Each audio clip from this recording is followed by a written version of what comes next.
Hey everyone, how's it going? My name is Nate Caywood, and today we're talking about a powerful tool which not only allows you to communicate the vision of your film, but may also help you get it financed.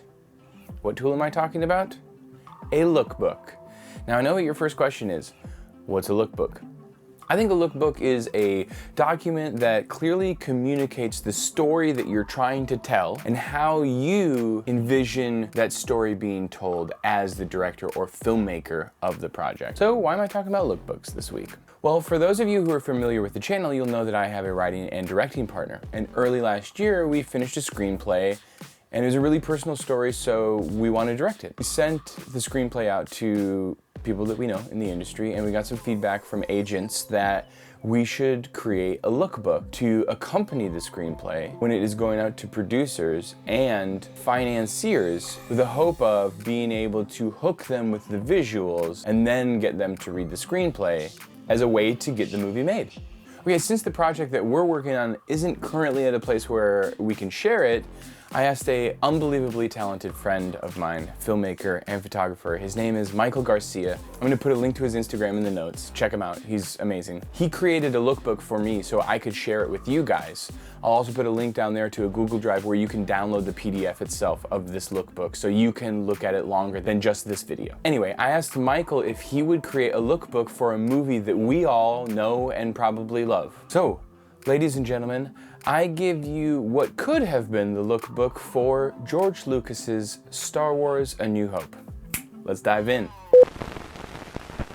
We're now inside of the lookbook. Just to give you a quick preface of how this lookbook is set up, Michael decided to create the lookbook in a way that it may be representative of what George Lucas's lookbook would look like to help get Star Wars: A New Hope financed and made. So that's why he's using all original concept art, and he's using the original title and character names of what George Lucas had pitched the movie as before it was actually made. So if there's anything on this document that's a little bit different from the original Star Wars: A New Hope, that will be why. It also gives you an opportunity to show how your film can change from the concept or the beginning idea once you add producers or financiers, etc. Your film might be adjusted a little bit. Okay, so let's start right off the bat here. You can see that Michael has set up a really great introduction. He's sort of, this is obviously the title page of the lookbook. It immediately grabs you in. You're sort of thinking like, wait, what's going on here? Some really great artwork with obviously the sort of villain character we all know, Darth Vader. He's used this signature font here. These are all things that are really grabbing people's attention, sort of giving you build out the universe over here so you can see some of the opportunities where the story can be told. So the second page of this document, Michael has set up the characters, right?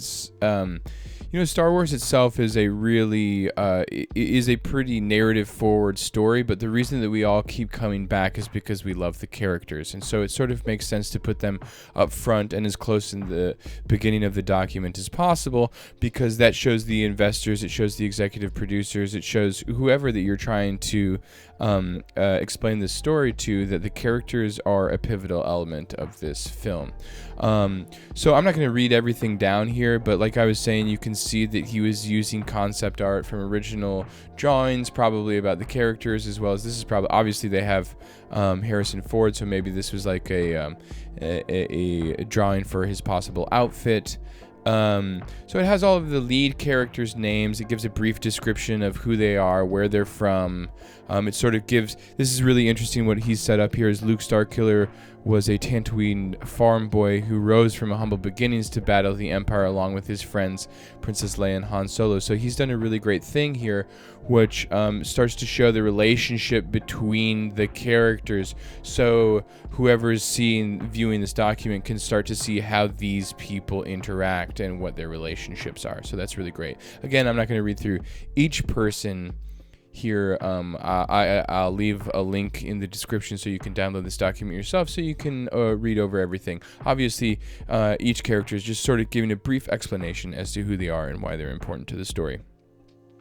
So here's your second layer, second page of characters. These are obviously very important characters, but also not the leads of the movie. you can see R2-D2, C-3PO, etc., Darth Vader, Obi-Wan Kenobi. Again, they have all explanations as to who they are and where they come from and how they interact with one another. This is really important because it will be difficult to explain your story if the people reading this don't know who the characters are. If you reference to them, for example, right here, this is the quick plot.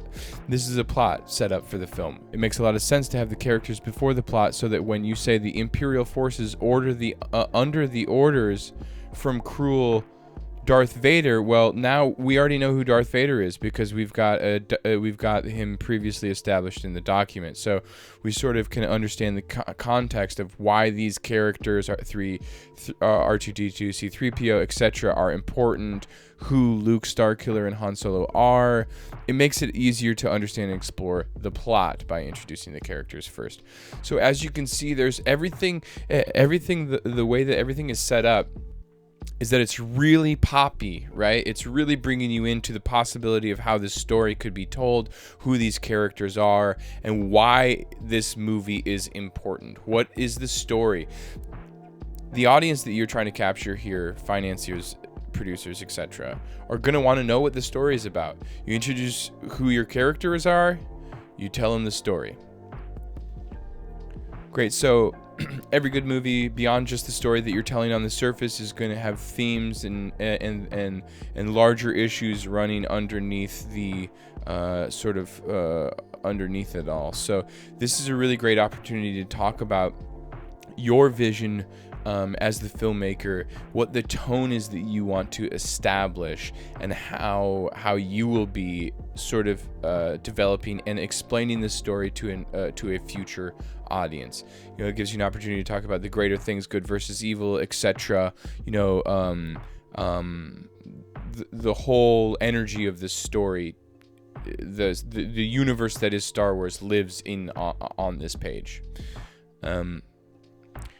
So as you continue down, this is a really important page to set up for your lookbook, because this is going to give you an opportunity to communicate what the film could end up looking like, and that's a really big deal to buyers. So as you can see right here, these are all images that could possibly have been used, or as Michael explained to me, these are all films that had previously been referenced by George Lucas in interviews as to things to inspire Star Wars existing. You know, these are some really great films that we know. This is Metropolis, Stanley Kubrick's 2001: A Space Odyssey. You know, we've got a couple Kurosawa films, right? You know, the sort of logline or the straightforward pitch of Star Wars is that it's samurais in space, so it makes perfect sense to go to use Kurosawa as a reference point. There are a couple other Flash Gordon, you know, Wizard of Oz. We can all sort of understand that. Wizard of Oz, right? It's a group of people going through trials and tribulations trying to achieve a goal. Yeah, we can follow that. So, you know, one of the other things too is like this is sort of an opportunity to explore the panache of your film. Michael wanted to include music because music is such an important part of the Star Wars universe, and if John Williams' score didn't exist in this feature, you know, one could argue that it may not be nearly as successful as it was today. You know, we all know all of the themes, all of the melodies that come along with each character, and it's obviously a really important aspect to this story. So Michael took the opportunity to give that in and of itself its own page so that it can show the buyers just how important this is, and that this is a large aspect of the film. It is going to be a music heavy, composition forward piece. Okay, great, and that's actually the last page. So again, I'm going to put a link in the description below so that you can download this and you can take a little bit more time to explore it yourself. Lookbooks are used for several different things. Some people call them decks in the commercial world, where directors pitch their ideas to agencies and clients. They usually present a visual and aesthetic and tone deck to be able to try and get the job. Sometimes you create a pitch deck or a lookbook for a TV show that you're pitching.